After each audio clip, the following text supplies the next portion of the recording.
पाहिला पाहिला नंदाचा नंदना ते नैवेद्य म्हणा मी त्याला पाहिलंय पण मला काही सांगता येणार नाही. त्यामुळे मी नाराज व्हायचा, दुःखी व्हायचा. दुसरी गोपिका गेली, तिने मुठभर चांदी घेतली आणि देवाच्या अंगावरून ओवाळली, खाली ठेवलं आणि गोपाळ म्हटला चला चला चला पुढे चला. खूप पाठीमागे आणखी गोपिका आहे. तिने पाहिलं तशीच निघाली. तिचे पाय पाठीमागे निघत नव्हते पण गोपाळाने तिला ढकलून दिलं. बघा जसं आपण पांडुरंगाच्या दर्शनाला गेल्यानंतर तिथे सिक्युरिटी कशी कमर लागून मागे ओढते बघा, तसं गोपाळाने ढकलून दिलं. बाहेर आल्यानंतर त्या बाहेरच्या गोपिका म्हणायला लागल्या, अगं तू त्या यशोदानंदन नंदनंदनाला पाहिलंस का?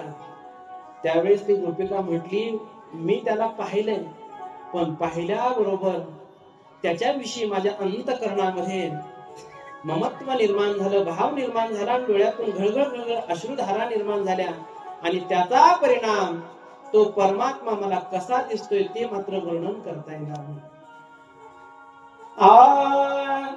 सावळा देखीला सावळा देखीला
मी त्या नंदाच्या सावळ्या कृष्ण परमात्म्याला पाहिलंय पण तो कसा दिसतोय ते मात्र मला वर्णन करता येणार नाही, कारण मी त्याला पाहिल्याबरोबर भाव विभोर झाले होते. सगळ्या गोपिका दुसरी गवळण गेली, ती गरीब घरची गवळण होती. तिने फक्त देवाच्या तोंडावरून हात फिरवले आणि मटामट 2 मुके घेतले बघा देवाचे. गोपाळ म्हटला, अगं कशाला मुके घेतेस, देवाला इन्फेक्शन होईल, चल बाजूला. लेकराला पाहायला गेल्यानंतर कसं गेलं पाहिजे आमच्या संतांनी सांगितलं. आपण सुद्धा लेकराला बघायला जातो बघा, जाता की नाही तुम्ही आत्याबाई? पण आपलं सगळं उलट असतं. लेकराला बघायला जात असताना कधीही आपण काहीतरी भेट वस्तू घेऊन गेली पाहिजे आणि तिथून काही आपल्याला द्यावं याची अपेक्षा न करता दिली पाहिजे. पण आपलं कसं असतंय का, एकतर आपलं जाणं चुकतंय. इथं बसलेल्या सगळ्या आत्या आहेत आणि सगळ्या आत्या आपल्या भाच्याला बघायला गेलेल्या आहेत. घेता की नाही? भाच्याला बघायला जायचं असेल तर एक गोष्ट लक्षात ठेवा, कधीही भाऊजाईच्या माहेरला जायचं नाही. येतं लक्षात तुम्हाला? भाऊजाईच्या माहेरला जायचं नाही. भाऊजाईच्या माहेरला काय तुमच्या बापाचं गटूड आहे का? तुम्हाला भाच्याला बघायला जायचे ना, तुमच्या भावाच्या घरी जाणार. कारण त्याचं कारण आहे, नेमकंच गेल्या वर्षी लग्न झालेलं असतं तो भाऊजाईचा बाप हुंडा देऊन भांडे बासनं पलंग घेऊन कर्जबाजारी झालेला असतो, लग्नाची व्यवस्था करून कर्जबाजारी झालेला असतो आणि ते कर्ज फिटत नाही तोपर्यंतच मुलगी डिलिव्हरीला आलेली असते.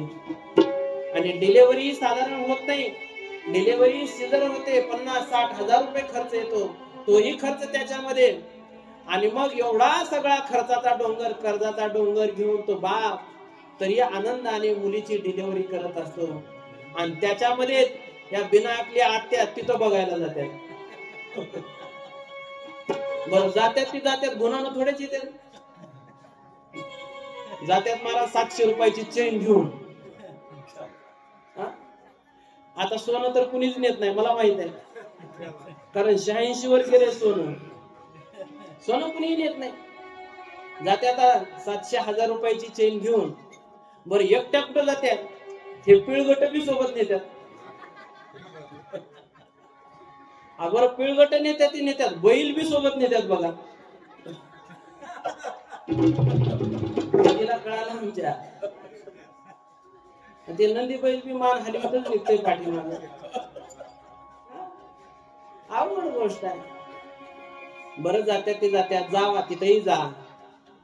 मग आता तो भाऊजीचा बाप अगोदरच कर्जाने फार व्यापून गेलेला असतो.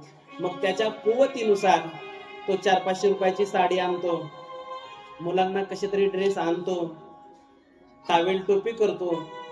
मग या भाऊजया गपचूप तर बसतात का? पुन्हा सासरला ती भाऊजी आल्यानंतर, माहेर मध्ये यांच्या भाऊजी आल्यानंतर पुन्हा ती साडी नेसून जात्यात आणि पुन्हा म्हणतात बघा तुमच्या बापानं कसलं पटकन नेसविलं. असं करू नये महाराज. दुसऱ्यांना दुःख देता कामा नये. दुसऱ्यांना दुःख देणं हे सगळ्यात मोठं पाप आहे. पुण्य परोपकार पापते परपीडा आणि नाही जोडा दुजायासे. म्हणून एक गोष्ट लक्षात ठेवा, आता जर कुणी आत्यानी भाऊजीच्या माहेरला जर बघायला गेला तर तुम्हाला 2दा सटवायची शपथ आहे बघा. हा तुम्ही जा ना भावाच्या घरी जा, त्याला हक्काने मागा, तिथं तुमचा हक्क आहे. पण भाऊजीच्या घरी तुमचा हक्क नाही. लेकराला बघायला जात असताना असं जावं. अशी लाईन लागली होती. एका 90 वर्षाची गोपिका दुसऱ्या मजल्यावर उभी होती.